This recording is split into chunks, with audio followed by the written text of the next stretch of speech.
Hello guys! Welcome natin sa YouTube channel na to. Ako pala si EJ. Ngayon po tutuklasin natin to sa Left 4 Dead 2 series. Alam mo ba, hindi lang mga zombie nakikita natin. Meron tayong 8 infected mga zombies. Mga boomer, smoker, charger, jockey, hunter, speeder, tank. Hindi natin mawawala ang mga witches. So guys, kung gusto po pong video na to, baka mo na to sa video na to, please lang like and subscribe to sa channel na to. Sana marami kayong natutunan dito sa video at simulan natin ang video na. Number 1, boomer. Anong sabihin boomer? Boomer po ay isang zombie ang nagdudura ng lasa sa mga survivors. Pag pinatay mo sila, sumasabog sila sa kanilang katawan, ano natin kanilang katawan. Meron ng isang tunog kapag nakikita ng boomer, pwedeng silang iwasan, pwedeng yung layuin yung boomer. Kung ayaw nyo mang lumabi sa kanila, pwede kayong durain kahit sa katawan. Pag dinura kayo ng isang boomer, ay maging attention sa mga zombie at lulalapit sa inyo. So guys, kung gusto nyo makita mukhang ang boomer, ay sana ay paroon nyo to guys. Si Nick ay sinasabi kay Richelle, si Nick ay first time siya, nakikita siya isang boomer sa hotel. So itong sinasabi niya.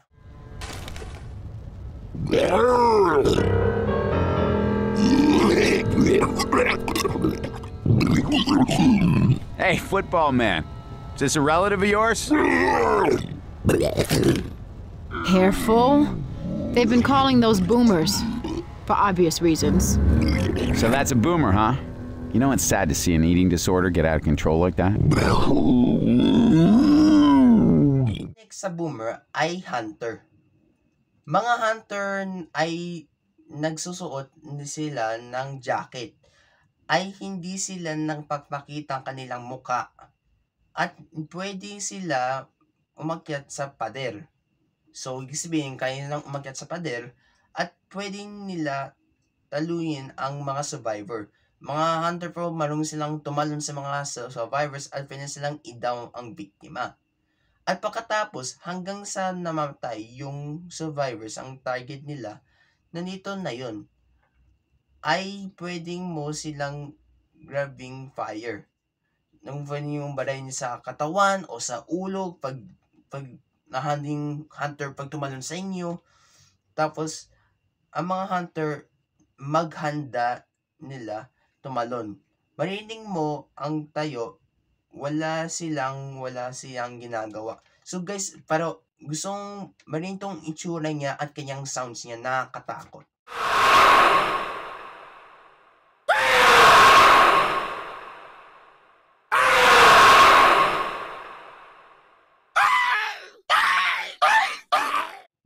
Next infected ay ang smoker. Ang mga smoker, meron sila mahabang dila. Pwede silang hilahin sa lokasyon ang gamit mo ng shotgun. Pagkatapos na napatayin mo ang smoker, may lalabas ng usok sa kanilang katawan. Kapag naputo mo ng dila, and syempre guys, ang mga smoker po ay mga zombie, mga mahabang silang dila, tapos natutok sa kanilang tumor sa kanyang muka. And syempre guys, pag may kayo nakita ng isang smoker sa mga hotels, sa mga hard rains, o sa mga swamps, pwede kayong hilayin ng forward. Kasi ang smoker po, pag hinila ka ng dila, mahabang dila, hindi ka makahinga, syempre ang kamatayan. Ang gusto kong makita ng video na to, isang smoker, anong itsura niya. So, paroon nyo to guys.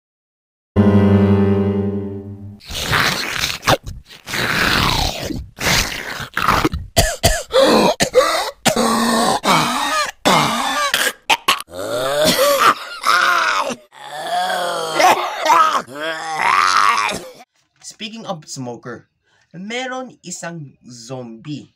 May malaking kamay ay ang charger. Meron silang main attack, ibabangga ang ating mga survivor. Ngayon, kapag nakampleto, kung idakmain na isang survivor. Pero, isang target mo ay ang ulo. Syempre guys, ang mga charger po ay silang ang pinamalakas ng zombie. Syempre may silang malaking kamay. syempre, ang kanilang kamay ay napakasobang liit. Ang mga charger, mali silang ulo, at syempre meron silang malaking braso, at pwede silang i-charge yung mga biktima, mga survivors. Kapag nahuli ka ng charger, ay handang umatake, mag-forward, and syempre, dadabakin ka sa lupa 3 beses para di ka makahinga. So guys, ang gusto kong makita ang itsura niya. So, gusto nyong iwasan yung charger. Pag may kayo nakikita ka isang charger, pwede nyo siyang baril sa grades, kahit anong baril dyan o mga armas dyan o patayin siya. So, gusto nyo pong paraon nitong video na to at anong itsura niya.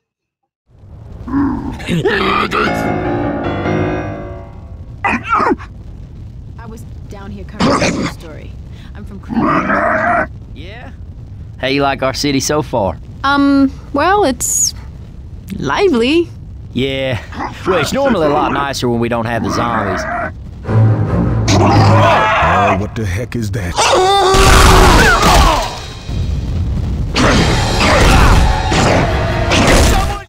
Next sa charger ay ang Jackie. Lagi pero maliit ang siyang infected. Ang Jackie, meron silang natawa at gusto nila ay magsasakay nila mula sa likod, mga survivor. Siyempre po mga Jackie po ay maligsa sa mga sumakay sa mga likod ng mga survivor.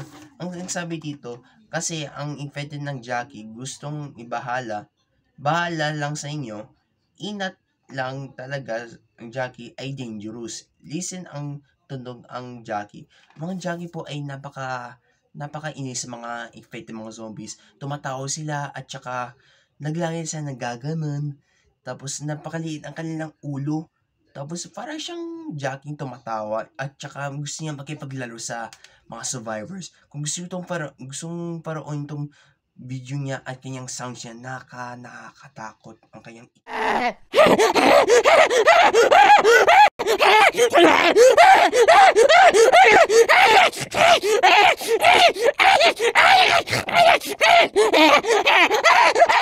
Next, ang speeder ay pagdula ng isang malason ng kumpara niya sa sukan ng boomer. Pares lang sila sa duraan ng sa mga survivor.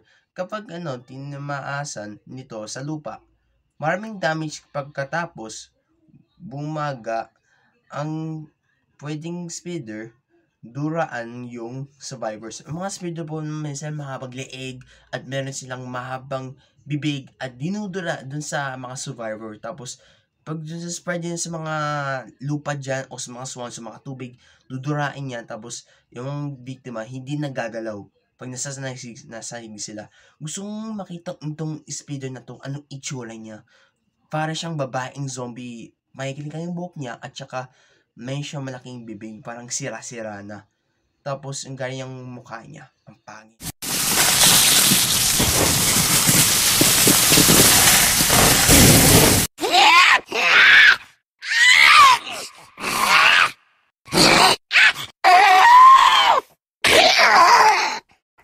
Next ay ang pinamalaki zombie kung hindi isang tank.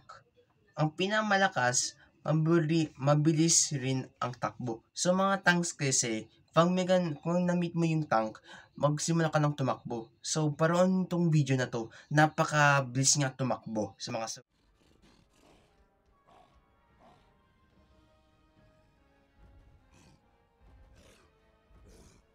lagi ko tinatamaan mga baril at sinisindihan ako ng apoy ng Molotov. Kapag isang tank, pag nagturo mo siya ng Molotov, lagi siya nasusunog at sa susunod ng araw, nag-60 health siya at muti-muti siya, mahina siya at makatapos, may mamatay siya. So, pwede silang kung anong bagay meron sila, pupulutin ng sahig. Yung mga tanks po ay kaya nilang buhatin kahit anong bagay dyan. Ang sabi doon, kaya nilang buhatin pulutin ng sahig doon sa sahig sa bahay natin. At syempre, hindi lang mga sahig yan. At sahig ng kalsada. Kaya ng tank ay buhatin ng sahig ng kalsada. At ang sabi daw, at sa sahig ng kalsada at itapon ito sa mga survivor. Syempre, nabuhat niya yung tank, yung sahig, at ituturo doon tapos itatapon doon sa mga survivor para di sila tumakbo. Survivors ito sinasabi ko, maraming bilis ng takbo, maraming skills, at ang tunog niya parang heavy breathing. So, gusto kong pakita itong itsura niya at ang kanyang skills niya at kanyang tunog niya. Parang heavy breathing.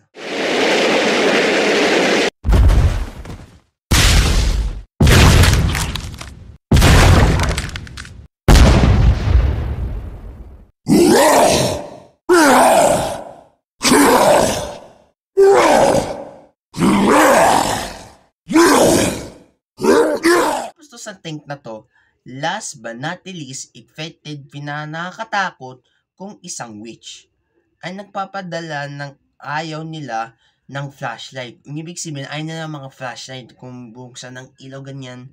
And syempre guys, gunfire. Kapag na-meet mo yung witch dun sa kalsada o sa highway, magsisimula ng lumakad, masyadong lumapit sa ang survivor. Kapag halimbawa isang kang survivor, pag lumapit ka sa witch, gagalit yan tapos parang magbabaliw na siya ganun. So, pumapatay ng survivor, ang sinasabi nila, turn off yung mga flashlight. Ibig sabihin yun, patayin yung mga flashlight ninyo para ang witch, para di sila magagalit. Mga witch, nakikita mo sila sa umaga, huwag kang gamit ng sniper rifle. Kapag ginamit mo yung sniper rifle na yan, ang witch, pwede kang titigan sa'yo. Tapos handa ng tumayo, o sabihin pwede nang umatake. Titinan mo yung witch. At meron silang ibang kilos. Yung ibang kilos nila, meron silang lakad. At paggabi, lagi silang umuupo sa sahig, wardering. At saka makita mo sila mga witch, ay makikita sila sa araw. Pag sa daylight, nang nagsimula ng sila naglakad at pagkatapos, pero yung iyak nila, pag umagalit sila, umiyak sila, parang isang survivor doon. So gusto ko paroonin tong video ng witch na yan, kung anong nangyari, kung sabi mga survivors.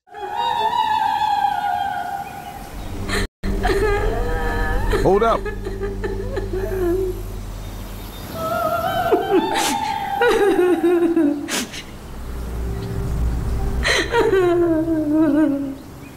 What the hell is with that crying? A crying woman. What, do you think she's sad the mall's closed? Shit ain't right. Be careful. Mga kaibigan, natapos natin yung Species Igfed sa Level 2 series. Sana marami kayong natutunan dito sa video na to. So, anong gusto nyo burrito ang favorite ng mga species, mga infected sa Level 2 series? Anong gusto nyo idolin dun sa Level 2? Sana guys, maraming salamat sa video na to at sana may natututunan naman kayo. Kung bago kayong umalis, di mag-subscribe na sa channel na to. Sana po sinuporta tong channel na to. Sa susunod ng relasyon, mag-edit na lang ulit sa susunod na videos. Paalam!